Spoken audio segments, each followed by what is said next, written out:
Bonjour à tous, bienvenue pour une nouvelle vidéo sur KHG Code. Alors, aujourd'hui, on va continuer notre migration de notre application AWS Scaleway. Donc, ce qu'on va faire aujourd'hui, on va builder les images Docker. Et on va donc les images Docker du back-end et du front-end de notre application, qu'on va ensuite publier sur notre container registry qui tourne sur Scaleway.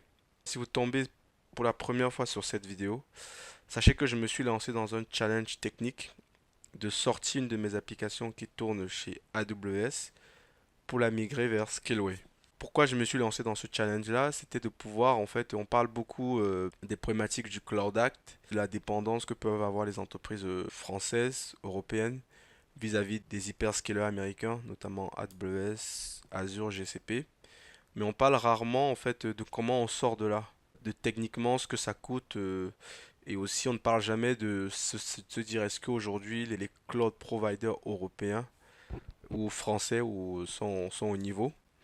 Donc moi, j'ai donc décidé que j'allais prendre un au hasard. C'était suite à une conférence à laquelle j'ai assisté. J'ai décidé de prendre Scaleway et voir ce que ça me coûterait réellement de pouvoir sortir mon application d'AWS Scaleway. Et je précise que je connaissais pas du tout Scaleway avant de commencer ce projet-là. D'ailleurs, c'était aussi pour ça qui m'a aussi challengé.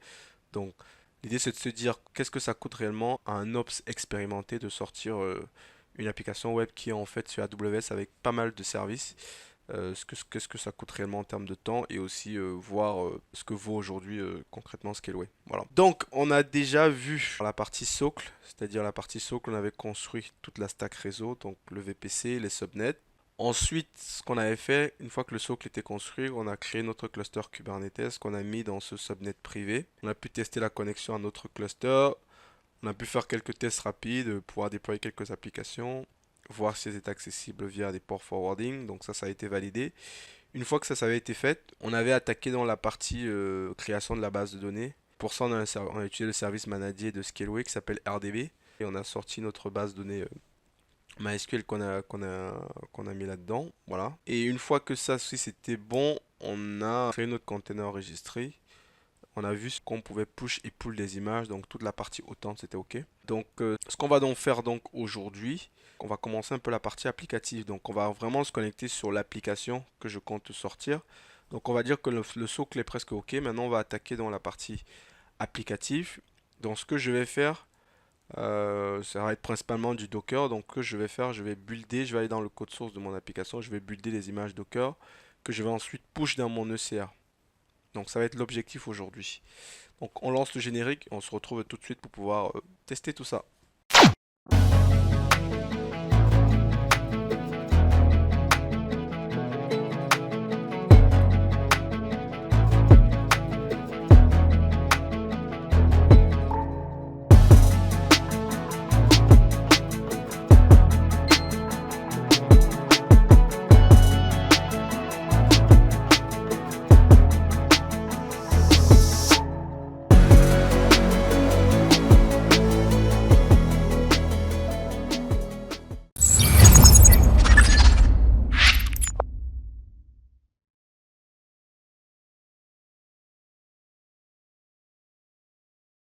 Donc, on va lancer le build du backend. Donc, là, je suis dans le projet de dev, là, où il y a les codes sources. Donc, ça, c'est le backend. Et là, non, j'ai mon Dockerfile. Donc, le Dockerfile, j'ai la commande pour exécuter le Dockerfile utilisant buildx. Elle est où? Elle est où? Elle est où? Elle est où? Oh, contrôleur buildx. Je veux pas la retaper. Donc ça c'est ma commande de Docker pour build mon backend. Ce qui est très important, il faut préciser la plateforme. Et ça, c'est le container registry qui est dans Scaleway. Là, je donne ce nom là. Et là, on va lancer. Là, il va donc me builder mon backend. Donc le backend a été buildé, tout s'est bien passé. Et et ensuite, je vais aller dans le dossier du front-end. Là, c'est du Nuxt. Et là, j'ai le Dockerfile du Nuxt. Et là, je vais aussi lancer la commande pour builder le front-end. Donc pour le front-end, il y a quelques variables d'environnement qu'il faut passer, notamment l'URL du back-end, le protocole qui est utilisé. Et bien sûr là, pareil, vous voyez que son nom, c'est aussi toujours dans Scaleway avec le front-end, avec le latest, tout ça. Donc les deux images sont en train vont pouvoir être buildés.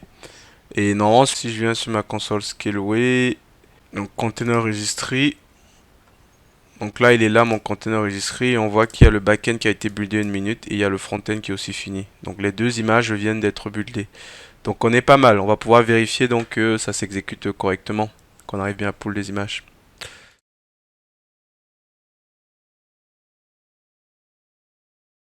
Donc on est bon pour le front-end, il a été buildé, il a été push. Donc là on a nos deux images à ce stade-là, donc c'est très bien. Donc maintenant ce qu'on va faire, on va se connecter sur le cluster de Scaleway et on va essayer de lancer nos images quoi, pour voir qu'elles démarrent bien, que notre cluster peut bien les récupérer. Donc je vais aller sur le cluster de Scaleway, celui-ci. Voilà, et ici je vais faire attendez, hop. Donc là je vais ici, je vais faire un kubectl run. Image, je vais aller récupérer l'image de chacun d'eux. On va commencer par le backend. Pour l'instruction, donc j'ai juste à prendre ça. Hop.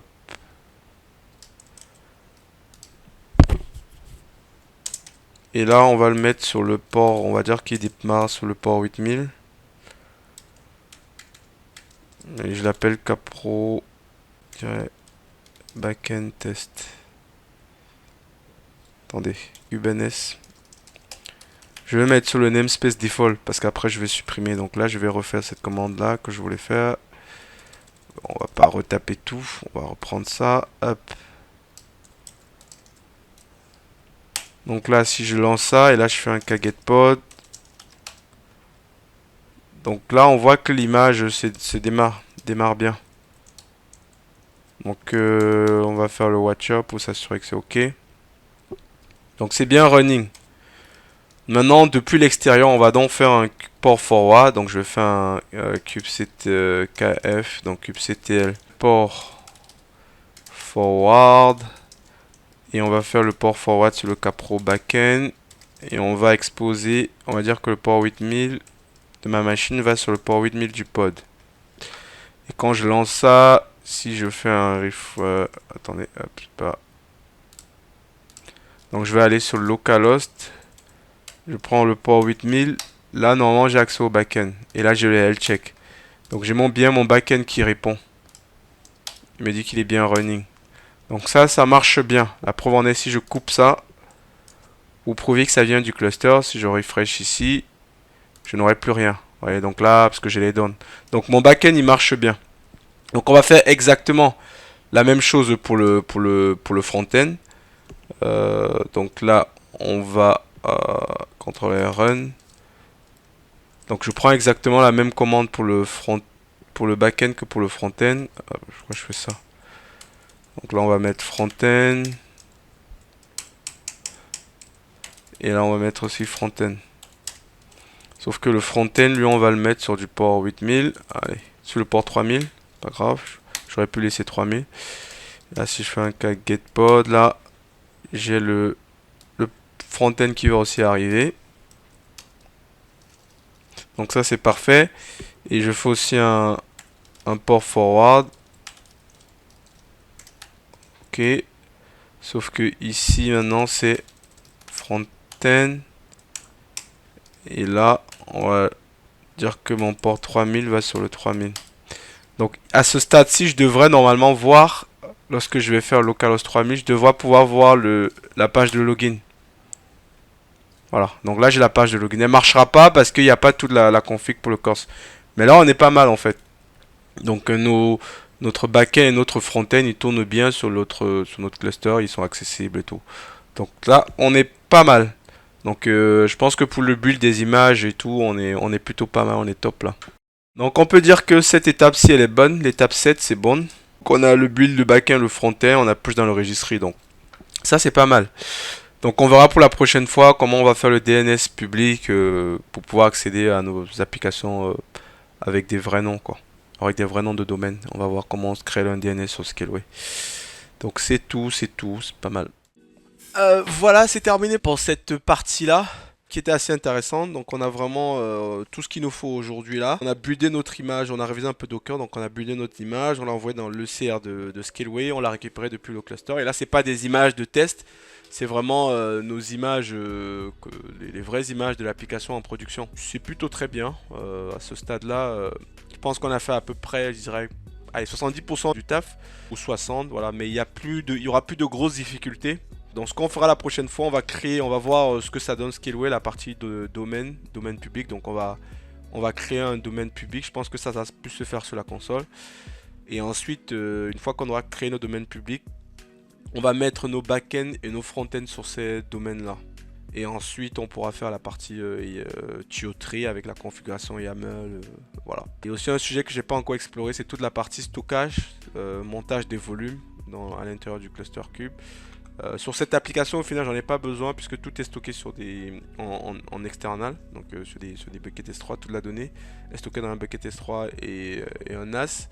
Donc l'EFS qu'il y a sur l'architecture, c'était avant, c'était comme ça que le logiciel était initialement, mais on avait fait un gros shift d'enlever toute la partie UFS, mais on va quand même essayer de pouvoir créer un et essayer de le monter pour voir ce que ça donne côté Scaleway. Donc c'est tout pour aujourd'hui, je vous dis à très vite et d'ici là, portez-vous très bien. Au revoir.